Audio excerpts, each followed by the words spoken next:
आपण बऱ्याच वेळेला मसाला घालून येळवण्याची आमटी करतो, पण अशी जुन्या पद्धतीने तव्यामध्ये मिरच्या भाजून खलबत्त्यामध्ये कुटून हिरव्या मिरचीची झणझणीत अशी येळवण्याची आमटी तुम्ही कधी केली आहे का? नसेल केली तर ह्या होळीला माझ्या या पद्धतीने येळवण्याची आमटी करून बघा.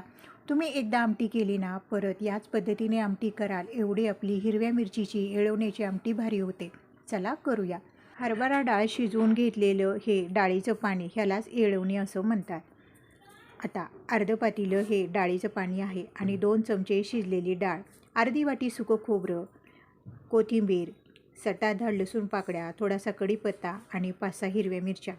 सगळ्यात आधी आपण तव्यामध्ये मिरच्या भाजून घेऊया. अशा तव्यामध्ये मिरच्या भाजून घेतल्यानं आपली आमटी एकदम चवदार छान तयार होते.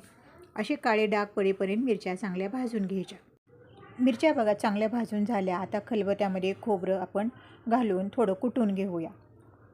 खोबरं खिसणीने खिसून घेतलं की खलबत्त्यामध्ये बघा पटकन बारीक होतं. तुकडे जर आपण घेतले तर ते पटकन बारीक होत नाहीत. खोबरं बारीक कुटून झालं आहे ते काढून घेऊया. आता खलबत्त्यामध्ये भाजलेल्या हिरव्या मिरच्या, लसूण, कोथिंबीर, कढीपत्ता आणि अर्धा चमचा जिरं, चवीप्रमाणे मीठ हे सगळं घालून बारीक असं कुटून घेऊया. असं वाटणामध्ये थोडा कढीपत्ता घातला ना आपली आमटी या कढीपत्त्यामुळे पण भारी लागते. आता हे हिरवं वाटण बघा कुटून झालं आहे हे काढून घेऊया. शिजलेली डाळ खलबत्त्यामध्ये घालून घेतली आणि अशी बारीक करून घेऊया. डाळ बघा बारीक झाली आहे. आता डाळ पण आपण काढून घेऊया. अशी थोडी डाळ बारीक करून घातली ना आपली आमटी घट्ट होते. जे डाळ शिजलेलं पाणी आहे त्यामध्येच मी डाळ घालून घेतली आणि हे चांगलं आपल्याला मिसळून घ्यायचं आहे. आता आमटीला आपण फोडणी करूया. कढईमध्ये 1 पळी तेल घातलं. तेल तापलं की जिरे मोहरी घालायची. जिरे मोहरी तडतडली की कढीपत्ता घालायचा. आता कुटलेलं हिरवं वाटण घालूया. तेलामध्ये हे वाटण भाजून घेऊया.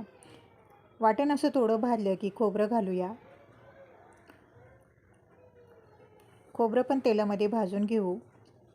आता घालूया अर्धा चमचा हळद. मसाला आपला चांगला भाजला आहे आणि ही येळवणी घालून घेऊया. तुम्हाला आमटी किती घट्ट पातळ करायची आहे तसं पाणी यामध्ये घालून घ्यायचं.